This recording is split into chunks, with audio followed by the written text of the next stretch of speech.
Donc, bienvenue dans cette vidéo de présentation du cas d'étude du projet Fusicos à la forêt de Capet, au département français des Hautes-Pyrénées. Nous sommes avec Laurent Lespine, chef du service restauration terrain de montagne des Hautes-Pyrénées et des Pyrénées-Atlantiques de l'Office national des forêts, l'ONF. Bonjour Laurent. Bonjour, bonjour à tous. Tout d'abord, est-ce que vous pourrez nous expliquer qu'est-ce que c'est le service restauration terrain de montagne et quel est son rôle dans le projet Fusicos? Alors, le service RTM, Restauration des terrains en montagne, est un service spécialisé de l'Office national des forêts qui traite des risques naturels en montagne. Donc, historiquement, à l'origine, c'était l'administration des eaux et forêts qui a mis en œuvre cette politique RTM à partir des années 1860.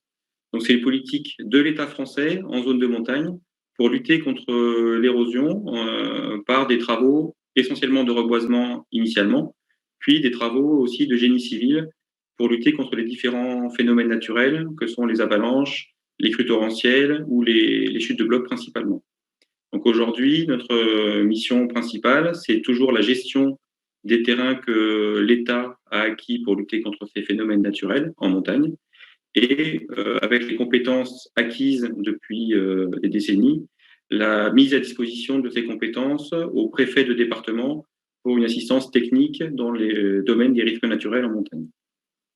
Et dans le projet D'accord, Fusil, et dans le d'accord, projet merci. Fusicos, du coup, on intervient en proposant un site d'étude qui est un des sites acquis par l'État suite à cette politique RTM, qui est la forêt Mhm. domaniale du Capet, sur lequel on traite principalement des risques d'avalanche qui menacent le village de Barège.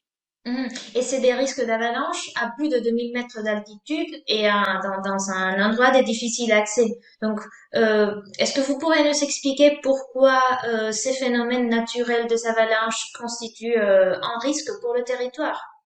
Oui, alors on va s'appuyer du coup sur une présentation Mhm. qui va vous présenter le site du Capet. D'accord. Donc le site du Capet, voilà, donc alors c'est une forêt, c'est un bien grand mot, puisqu'à à la base, c'est des terrains qui n'étaient pas boisés, qui ont été acquis par l'État à partir de 1863 pour lutter contre les phénomènes naturels que sont les avalanches. Donc vous avez là une petite reprise de l'historique des différentes avalanches importantes et meurtrières en fait, qui ont eu lieu depuis le milieu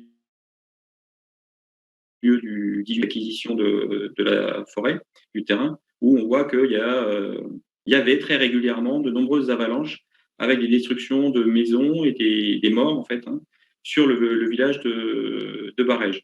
Donc là, on a une photo aussi de 1907, qui est une avalanche de référence, en fait, qui a été très destructrice et très meurtrière euh, sur Barège. Voilà aussi une photo en plus grande vision qui montre effectivement les dégâts dans le village de Barège où on voit les maisons détruites et les hauteurs de neige, puisque là, en fait, on est avec de la neige qui arrive à hauteur du premier étage des bâtiments dans le village. Donc, en fait, on a un historique très fourni d'avalanches qui touchait régulièrement le village de Barège, ce qui a conduit l'État à acheter les terrains où naissent les avalanches pour essayer d'avoir des travaux pour limiter le départ des avalanches. D'accord. Donc en fait, c'est aussi un site où il y a beaucoup de couleurs d'avalanche, hein. On en a 6 qui sont répertoriés, dont les deux principaux là sont ceux dont les noms sont soulignés, la Midaou et le Teil, qui eux arrivent directement au centre-village de Barège. Donc voilà une carte pour situer un petit peu le contexte. Donc, on a effectivement le village de Barège ici, en bas de la vallée, avec le torrent du Bastan qui coule en fond de vallée. Et entouré de liserés verts ici, la forêt domaniale acquise par l'État, avec en rose les principaux couloirs d'avalanche qui strient le versant et qui arrivent. Donc, celui-là, c'est le couloir du Teil qui est le plus équipé, qui arrive directement sur les thermes et l'hôpital militaire de Barège. Et là, on a le couloir de Midaou qui va faire l'objet plus spécifiquement des travaux dans le cadre du projet Fusicos. qui arrive lui également dans Barèges, un peu plus à l'aval, mais au niveau aussi d'une zone très urbanisée. Et donc, votre service était spécialisé justement sur la gestion de ces types de risques naturels. Et comme vous venez de l'expliquer, ces sites à des risques très importants. Quelles solutions sont possibles pour Alors, ce site? alors aujourd'hui, effectivement, le premier projet, en fait, lors de l'acquisition du terrain par l'État, c'était de reboiser. Et puis, en fait, finalement, à la fois les techniques de l'époque, puisqu'on est en 1860, plus le, la difficulté d'approvisionnement du site ont fait que le reboisement, en fait, a pas très bien fonctionné en partie haute, dans la partie où se déclenchent les avalanches. Et donc, progressivement, au fil du temps, on s'est plutôt orienté vers des solutions de génie civil avec la construction d'ouvrages. Donc, j'ai quelques photos pour illustrer. Voilà, on a un parc d'ouvrages qui est très important aujourd'hui. On a plus de 900 ouvrages sur le site. Donc, voilà une vision un petit peu du versant d'en face, où on voit ici en fait toutes les lignes d'ouvrages qui ont pu être réalisées en génie civil au fil du temps. Et le reboisement qui finalement n'a fonctionné que sur la partie intermédiaire, où les conditions de sol, de climat, d'enneigement sont plus faciles. Et en partie haute, effectivement, ça était plutôt du génie civil avec des ouvrages de ce type. Donc voilà une vision depuis le haut du couloir du Teil, où on voit les différents ouvrages, alors soit à partir de murs maçonnés, soit de ce qu'on appelle les râteliers ou les claies, qui fixent le manteau neigeux, en fait, hein, qui ancrent le manteau neigeux et qui fait en sorte que l'avalanche ne se déclenche plus. On voit là, du coup, aussi quelques boisements qui existent encore, puisqu'il y a quand même eu des tentatives répétées. Jusque dans les années 50, depuis les années 50, ça s'est un petit peu tassé sur le côté reboisement. Mais avec les difficultés effectivement d'installer une forêt à plus de 2000-2200 mètres d'altitude, en versant sud un peu sec et avec des conditions hivernales très, très difficiles. Donc aujourd'hui, effectivement, voilà aussi une autre photo des conditions de milieu où on voit beaucoup de rochers et assez peu de forêts, et par contre beaucoup d'ouvrages de génie civil qui ont été installés progressivement. Mhm. Est-ce qu'on pourrait considérer ces solutions innovantes? Alors aujourd'hui, effectivement, on repart plutôt sur une idée de conforter le rôle de protection de ces terrains avec du reboisement. Donc le côté innovant, en fait, il peut être vu sous deux aspects. Le premier, c'est qu'effectivement, c'est une solution qui avait été un petit peu laissée de côté depuis quasiment 50 ans, parce qu'on avait mis l'accent sur les techniques de génie civil. Donc on reprend en fait des techniques, on va dire ou une stratégie qui a été mise en place il y a longtemps, mais elle est innovante aujourd'hui puisqu'on la reprend avec des techniques un petit peu différentes de plantation, de choix d'essence, de protection du boisement avec des petits ouvrages de génie civil en bois qu'on va voir, qu'on appelle les tripodes. Et elle est innovante aussi dans le sens où aujourd'hui on réfléchit avec une juxtaposition ou un croisement des techniques à la fois de génie civil et de boisement, où on ne fait pas une solution 100% génie civil ni une solution 100% boisement, mais on va compter sur les deux en même temps. Le boisement pouvant reprendre dans certains endroits où effectivement les conditions de sol sont meilleures, et le génie civil ayant sa place dans les conditions les plus difficiles. Et le boisement aussi aura un rôle de prolongation de la durée de vie des ouvrages dans les endroits où les deux cohabitent, puisqu'il prendra une partie des efforts du manteau neigeux pour limiter les efforts qui seront repris par les ouvrages de génie civil. Donc on peut compter en fait sur une juxtaposition des deux méthodes qui va permettre d'avoir un meilleur fonctionnement. D'accord. Et parfois, quand on travaille sur ce type de solutions, à part les effets recherchés, il peut y avoir d'autres effets. Donc, est-ce que vous pourrez nous expliquer s'il y a d'autres avantages en direct au-delà des bénéfices recherchés? Et même s'il y a des effets négatifs aussi, vous pourrez nous expliquer un petit peu?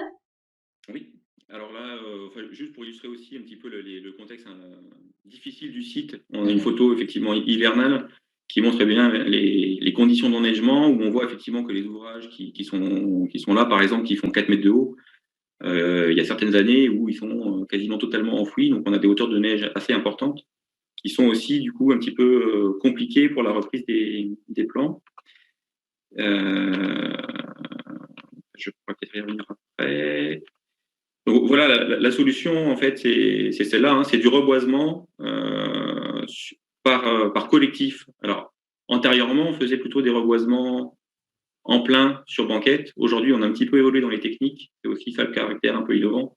C'est qu'on va plutôt faire des endroits où on plante les arbres de manière un petit peu serrée, homogène et protégée à l'amont du collectif par un trépied en bois qui va limiter l'effet de la neige et de la reptation qui peut avoir un effet négatif et qui peut déchausser les plants. Après, sur le côté effectivement bénéfices, on va dire collatéraux, il peut y en avoir plusieurs. Le premier, ça va être effectivement le fait qu'on plante des arbres qui vont capter effectivement du CO2. On va accroître le stockage du carbone dans le sol. Donc, c'est plutôt bénéfique pour le côté lutte contre le changement climatique. L'autre aspect, toujours dans cette idée-là, c'est qu'on va faire. Alors, c'est un site d'accès difficile, hein, on n'a pas d'accès routier. Donc, tous les investissements, qu'ils soient en plantation ou en travaux de génie civil, se font à partir de transports par hélicoptère. Donc là, on va avoir la mise en place de dispositifs de protection qui va être réalisé aussi par des matériaux qui sont moins lourds que des ouvrages de génie civil, avec les tripodes, ou avec des plans qui vont effectivement aussi être assez légers. Donc on va avoir une mise en place avec des mises en place de rotation d'hélicoptères beaucoup plus simples. Donc on va limiter en fait la dépense en rotation et le lot de rotation et de dépenses du coup de combustible par rapport à du génie civil pur. Après, autre bénéfice, c'est qu'on va effectivement améliorer le biotope avec la plantation d'arbres, qui peut avoir aussi des sources, enfin un intérêt par rapport à des populations, par exemple, de grands tétras. On a des populations de grands tétras qui sont sur le site, qui peuvent du coup bénéficier de ces plantations par rapport à des zones de protection ou par rapport à des zones qui vont permettre une nourriture avec les aiguilles de pin, par exemple, pour le grand tétra. Est-ce qu'il n'y a pas des effets négatifs de ce type de mesures? Alors, l'effet négatif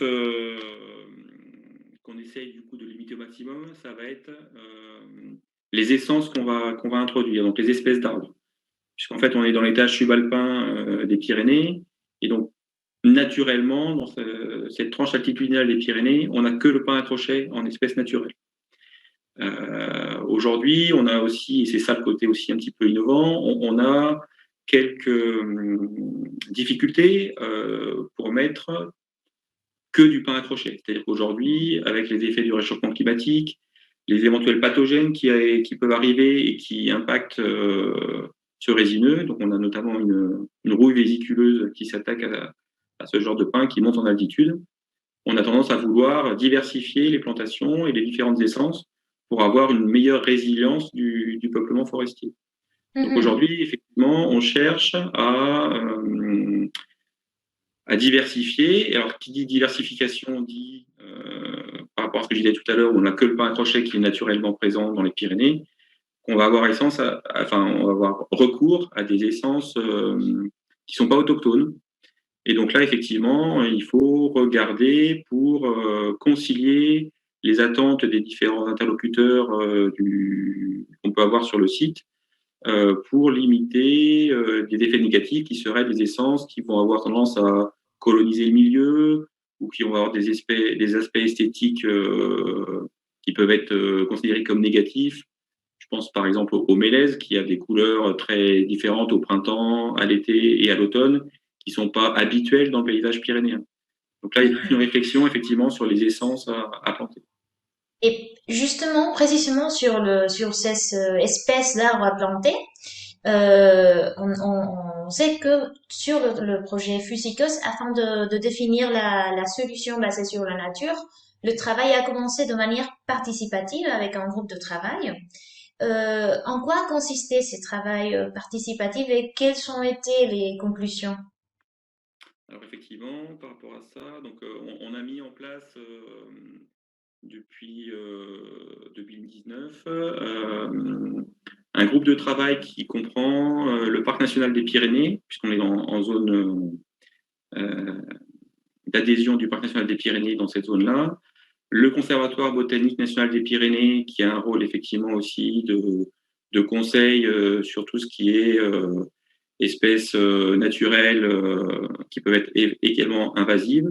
Le département santé des forêts, qui a un rôle de conseil et de vigilance par rapport aux pathogènes qui peuvent évoluer dans les zones notamment d'altitude, et nos collègues de l'Office national des forêts sur le côté plus gestion forestière classique. Donc ce comité de pilotage, il s'est réuni autour d'un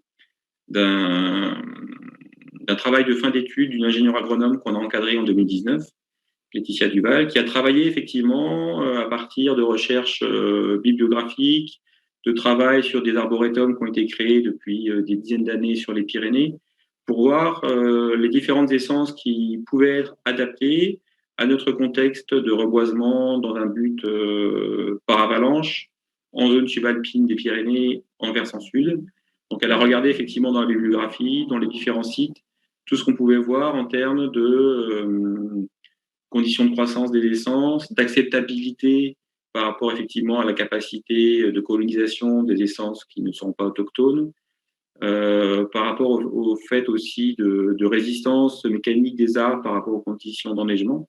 Et c'est un petit peu le graphique que j'ai là sur ce secteur-là de la diapo, où on a effectivement donc ces essences qui ont été considérées comme adaptées à la fois aux conditions climatiques, où on a assez peu de risques de pathogènes et où globalement les différents partenaires du groupe de travail ont, ont validé ou en tout cas ne voyaient pas de désaccord majeur sur l'introduction de ces essences-là. Ces essences-là, par contre, on avait pas mal d'informations qui manquaient sur leurs conditions de croissance, les pathogènes ou leur capacité de s'étendre en dehors du site. Donc là, on les a plutôt considérées comme étant des essences à ne pas prendre en compte pour le moment. Celles qui sont plutôt ici, plutôt à éviter sur des risques effectivement de propagation. Par exemple, c'est le cas de Picea abies, qui est l'épicéa commun, qui a une tendance à se régénérer très facilement et envahir les milieux. D'autres essences qui peuvent avoir des risques d'hybridation avec des essences naturelles.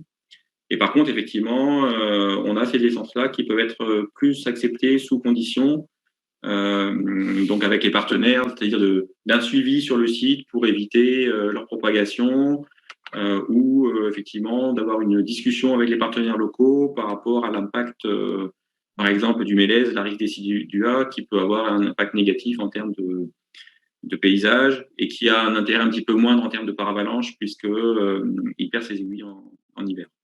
Mhm. Dans les projets Fusicos, il est promu le concept de laboratoire vivant, qui consiste à faire participer les agents du territoire. Comment cela se concrétise dans les cas de la forêt décapée? Alors aujourd'hui, le premier acte, c'est effectivement ce groupe de travail qui s'est tenu autour de cette étude. Et on a également mis en place depuis le projet du départ du projet Fusicos des discussions avec les partenaires intéressés. Donc au premier rang desquels il y a la commune ou les communes, puisqu'on est à cheval sur deux communes, la commune de Cers et de Barèges, qui sont en premier, enfin qui sont concernés en premier lieu par le projet, puisque les effets bénéfiques sont pour la protection de la commune de Barèges.